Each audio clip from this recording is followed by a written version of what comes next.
Kontrobersyal yung pasaway na staff ng pamahalaan sa ibayong dagat na hindi mataganda ang pagtingin, pagtrato doon sa OFW yung nangangailangan ng tulong dahil biktima ng crisis sa Middle East. Pero alam po ninyo, hindi bago ito. Pasintabi na, hindi ko nilalahat. Meron po talagang mga government official o empleyado sa labas ng bansa ang walang pakinabang at pabigat pa sa gobyerno.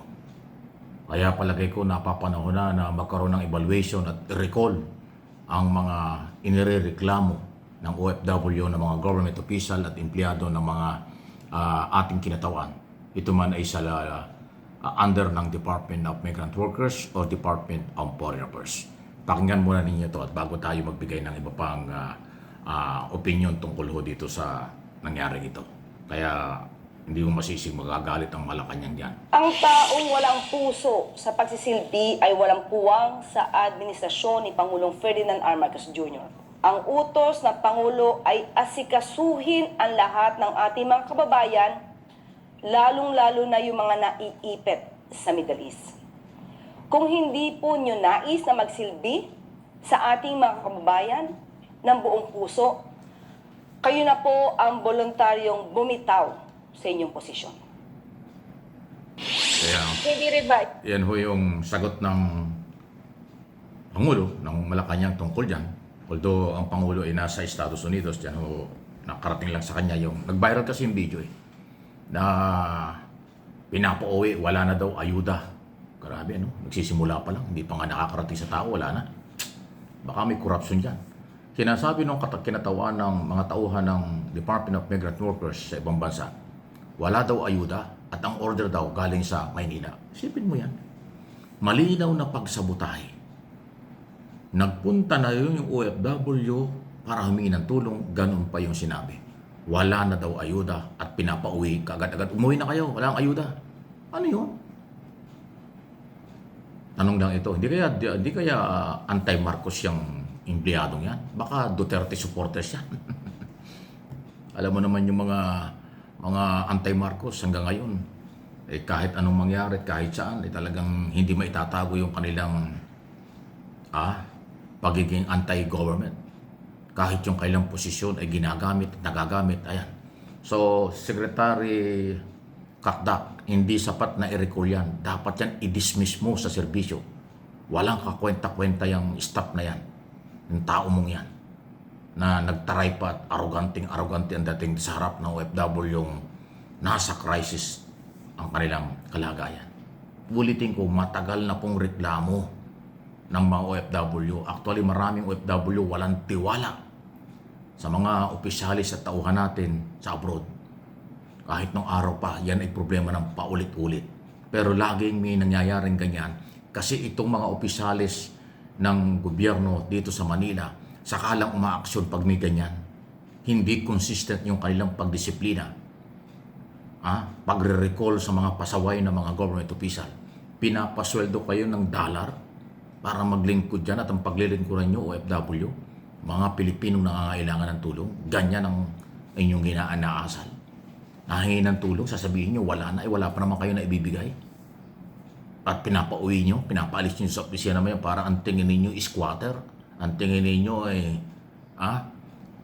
napakaliit sa mga OFW. Diyan ako naiinis din sa totoo lang. Alam ko yan kasi nung araw pa. Naging problema na yan. Nung sabi ko nga sa inyo, kasama ako doon sa CCM ng mga media man na pinadala ni Cory. Yan nung kaguluhan sa Middle East, nung away ng Iraq at Kuwait. Yan din ang aming na-discover doon. At saka reklamo ng mga Pilipino. Kapag may crisis at ang mga Pilipino OFW ay nagiging biktima, kaya ayaw nilang lumapit sa mga government official at opisina. Maging sa ambassador, consul generals, anong araw Department of Labor, ngayon Department of Migrant Workers, dahil wala nga nangyayari. Nagbigay ka ng oras, gumastos ka sa pamasahe, ay napakalalayo po sa kanilang pinagtatrabahuan. Yung opisina ng ating pamahalaan sa abroad, tapos pagdating doon, gano'n ang sasabihin.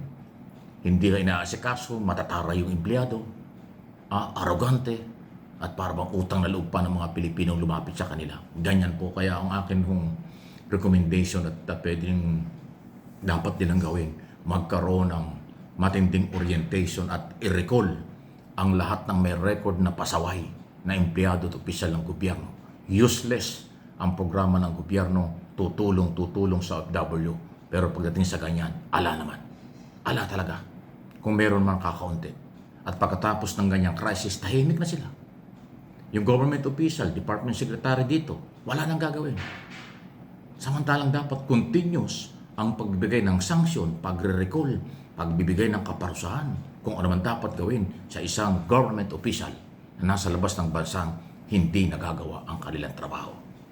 Itinuturing nating bayaning buhay, bilyon-bilyon dollars ang remittance ng lahat ng OFW at mga Pilipino sa abroad, pero sa totoo lang, pasintabi na po sa Department of Foreign Affairs, Department of Migrant Workers, hindi sapat ang inyong nagagawa at ginagawa sa kapakanan ng mga Pilipino sa abroad. Sa totoo lang, hindi ko kayo ipagtatanggol dyan kasi alam kong nangyayari yan. Kahit dito sa aking mga social media account, dito sa aking mga channel, yung reklamo ng mga OFW na kulang at hindi sila natutulungan, totoo yun. Kaya hindi mo masisi yung kanilang mga panawagan, kawalan ng tiwala, kasi paulit-ulit kahit sino pa ang naging presidente, panahon ni Cory, ni Ramos, ni Erap, ni Gloria, ni Aquino, ni Duterte, ngayon Marcos na. Hindi po na ibibigay 100% or 90% man lang yung talagang tulong para sa mga Pilipino sa abroad kapag mayroong crisis. Propaganda, publicity, interview, warning, babala, at kung ano-ano pa. Kompleto ang publicity ng gobyerno sa kanilang gagawin. Pero yung implementation, tingnan natin, kulang na kulang. Kasi yung mga tao sa abroad, hindi ko nila lahat, hindi sumusunod sa direktiba mula sa Manila. Kasi nga, bata-bata sistema nandyan. Napunta yung mga andyan dahil inirekomenda ng politiko. May utang na loob sa politiko. Ay kung sila napunta dyan, hindi naman sila napunta dyan dahil sa kasalukuyang gobyerno, hindi talaga sila pakikinabangan. Kaya yung palakasan system sa pag-a-appoint sa ating mga empleyado at kawani, opisyal sa labas ng bansa, yon ang nagpapahirap sa kalagayan ng OFW. Yung bulok na sistemang palakasan, appointed recommendation ng mga politiko, tuwing magpapalit ng presidente, kanya-kanyang bata. Yan ang problema. Pag hindi yan nasolusyonan ng Department of Foreign Affairs sa ngayon at Department of Migrant Workers, wala. Itong si Gakdak, ano bang aasahan mo dyan?